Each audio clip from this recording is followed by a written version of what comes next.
name is Saim Shahzad and I am here to teach you biology class first year. Students, हम लोगों ने कल के lecture में biology and services of Mankind का topic discuss किया था। इसके अंदर हमने बायोलॉजी का रोल देखा है लाइफ के अंदर, क्योंकि आज के माशरे में हमें बायोलॉजी से जो फ़ायदे मिले हैं हमने उनको डिस्कस किया था डिटेल में। आज हमने अपने इस लेक्चर में उसी टॉपिक को थोड़ा सा आगे लेके चलना है। हमने ये देखना है आज के टॉपिक में कि डिजीज़ से बचने के लिए बायोलॉजी ने क्या किरदार अदा किया।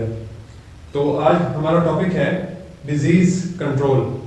इसके अंदर बायोलॉजी क्या खिदमत है ये आज हमने पढ़नी है। उसके अंदर पहली जो चीज़ है हमारे पास वो है प्रिवेंटिव मेजर्स, के कौन से इकदाम हैं जो लेने ज़रूरी हैं बीमारी से बचने के लिए। सबसे पहली चीज़ जो हम पढ़ रहे हैं वो प्रिवेंटिव मेजर्स पढ़ रहे हैं कि वो कौन से इकदाम हैं जो लेने चाहिए हमें बीमारियों से बचने के लिए।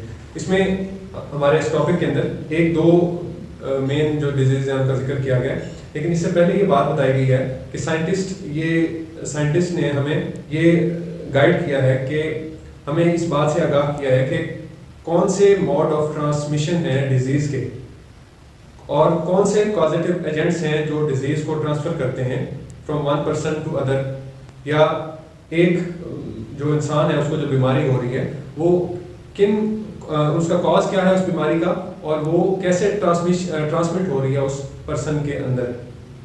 तो ये दो चीज़ें हमें बायोलॉजिस्ट बता चुके हैं। क्या चीज़? एक कॉज क्या है बीमारी का और दूसरा मोड ऑफ ट्रांसमिशन क्या है, कि कैसे एक ख़ास जो बीमारी है जो एक पर्सन में ट्रांसमिट हो रही है वो कैसे मुंतकिल हो रही है, मोड ऑफ ट्रांसमिशन क्या है उसका। तो इसी के अंदर हमें दो डिजीज़ के बारे में बताया गया है। पहली एड्स के बारे में, कि एड्स जो डिजीज़ है जिसको एक्वायर्ड इम्यून डेफिशिएंसी सिंड्रोम कहा जाता है और वो कॉज किससे होती है? HIV से। तो इस डिजीज़ के जो मेन कॉजिंग एजेंट्स हैं वो कौन कौन से हैं? वो ये हैं। फ्री सेक्सुअल कॉन्टैक्ट के ज़रिए ट्रांसमिट होती है। ब्लड ट्रांसफ्यूजन, जब एक पेशेंट को ब्लड डोनेट किया जाता है इस प्रोसेस के दौरान, ब्लड ट्रांसफ्यूजन के दौरान, कंटेमिनेटेड सिरिंजेस जो यूज़ की जाती हैं अक्सर जगहों पे वो इस बीमारी का कॉज बन सकती हैं। सर्जिकल इंस्ट्रूमेंट्स, जिन इंस्ट्रूमेंट से सर्जरी की जाती है उसके ऊपर वो HIV वायरस है जो ट्रांसमिट होके एक पर्सन को एड्स कॉज कर सकता है, जिसका अभी तक इलाज भी मौजूद नहीं है। जिस बीमारी का उसका इलाज नहीं है, तो उस वायरस से बचने के लिए हमें साइंसदानों ने उसके कॉजिंग एजेंट बताए हैं कि किस चीज़ से ये बीमारी कॉज हो रही है और मोड ऑफ ट्रांसमिशन क्या है, किस तरह ये बीमारी कॉज होती है। तो वो ये चार मेथड्स हैं: free sexual contact, blood transfusion, contaminated syringes and surgical instruments. इसी के साथ ही हमें दूसरी एक बीमारी का जिक्र किया गया कि हेपेटाइटिस जो बीमारी है जो कॉज होती है hepatitis A, B and C virus से, वो भी इन्हीं वजूहात की बिना पे कॉज होती है, कंटेमिनेटेड सिरिंजेस की वजह से और सर्जिकल इंस्ट्रूमेंट जो कंटेमिनेटेड होते हैं उनकी वजह से वो भी बीमारी कॉज होती है। तो हमें इन दोनों जो मौलिक बीमारियां जिनका अभी तक इलाज मुमकिन नहीं बन सका, परमानेंट इसको ख़त्म नहीं किया जा सकता बॉडी में से, इन दोनों डिजीज़ को, हेपेटाइटिस एंड एड्स को, तो इन दोनों से बचने के लिए सबसे जो एक ही इसका तरीका है जो साइंटिस्ट ने और बायोलॉजिस्ट ने हमें बताया वो क्या है कि हम पॉइंट ऑफ कॉन्टैक्ट से बचें। पॉइंट ऑफ कॉन्टैक्ट से बचना ही इन दोनों डिजीज़ का हल है। ये इनके प्रिवेंटिव मेजर्स हैं। इनको हम कहते हैं प्रिवेंटिव मेजर्स, के किन तरीक़ों से हम किसी भी मौलिक बीमारी से बच सकते हैं। नेक्स्ट हम वैक्सीनेशन के बारे में पढ़ते हैं। स्टूडेंट, सेकंड चीज़ हम जो डिस्कस करने जा रहे हैं वो हमने अब वैक्सीनेशन के बारे में समझना है।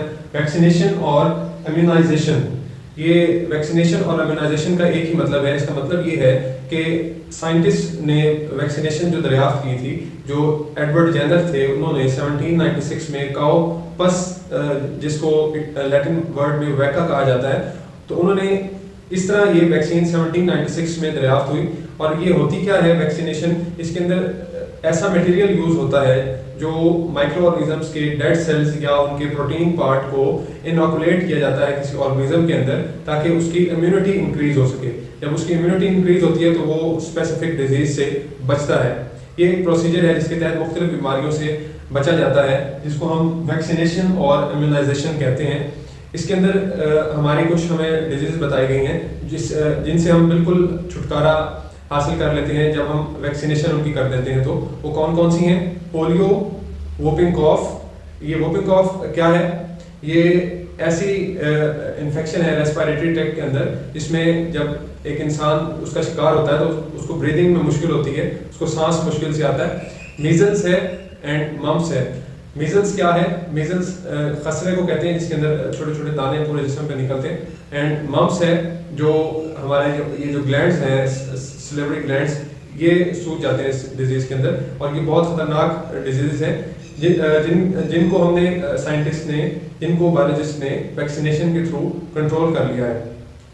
एक तो ये बात होगी। दूसरी बात ये कि अब ऐसी जब भी कोई इंसान इस दुनिया में आता है तो पहले से ही उसको पैदा होते ही उसकी वैक्सीनेशन मुख्तलिफ बीमारियों से बचने के लिए कर दी जाती है, ताकि ज़िंदगी में आइंदा उसको जो ये इन्फेक्शस डिजीज़ हैं, जो वायरस और बैक्टीरियल डिजीज़ हैं, इनसे वो बच सके। लास्ट पे हमें ये बताया गया है कि एड्स की जो डिजीज़ है उस के लिए भी वैक्सीन तैयार की जा चुकी है, जो मुख्तलिफ इंसानों पे आजमाई जा रही है, और अनकरीब ही इसका भी इलाज जो है वो मुमकिन हो जाएगा।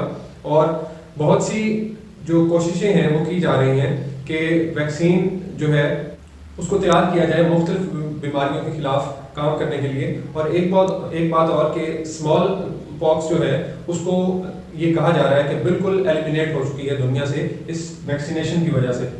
इस वैक्सीनेशन की वजह से स्मॉल पॉक्स बिल्कुल दुनिया से ख़त्म हो चुकी है। तो ये 3-4 बातें हैं जो हमने वैक्सीनेशन के टॉपिक में पढ़नी है। ये आपने इनको रीड आउट करना है तो आपको इंशाल्लाह ये याद हो जाएगा टॉपिक। और दूसरी बात ये कि जो वैक्सीनेशन की एक्सप्लेनेशन है वो इंशाल्लाह हम चैप्टर नंबर 6 के अंदर सही तरह पढ़ेंगे। इसके अंदर सिर्फ आपने ये देखना है कि कौन कौन सी बीमारियां हैं जो हो जाती हैं वैक्सीनेशन के थ्रू। वो कौन कौन सी हैं? Polio, whooping cough, measles and mumps. ये 4-5 डिजीज हैं, इन्फेक्शस डिजीजेज हैं जो वैक्सीनेशन के थ्रू कंट्रोल कर ली जाती हैं। एड्स पे भी अब वैक्सीन तैयार कर ली गई है, जो अभी तक प्रैक्टिकल उस पर किया जा रहा है इंसानों के ऊपर कि क्या वो अब एड्स की रोकथाम के लिए फ़ायदेमंद है या नहीं है। इसी तरह हमने एक और बात पढ़ी कि एडवर्ड जेनर, जिन्होंने 1796 में काओ के पस सेल्स, जिनको लैटिन में वैका कहा जाता है, तो वहाँ से हमारे पास ये वैक्सीन दरियाफ्त हुई थी। और ये वैक्सीन होती क्या है? वैक्सीन जो माइक्रो ऑर्गेनिजम्स हैं उनकी वीकेंड डेड बॉडीज़ या उनकी बॉडीज़ का प्रोटीन पार्ट, जिसको इनोकुलेट किया जाता है किसी भी लिविंग ऑर्गेनिज्म के अंदर, ताकि उसकी इम्यूनिटी इंक्रीज हो सके डिजीज़ के खिलाफ। इसको हम वैक्सीनेशन और इम्यूनाइजेशन कहते हैं। इसके बाद हम नेक्स्ट टॉपिक देखते हैं वो क्या है।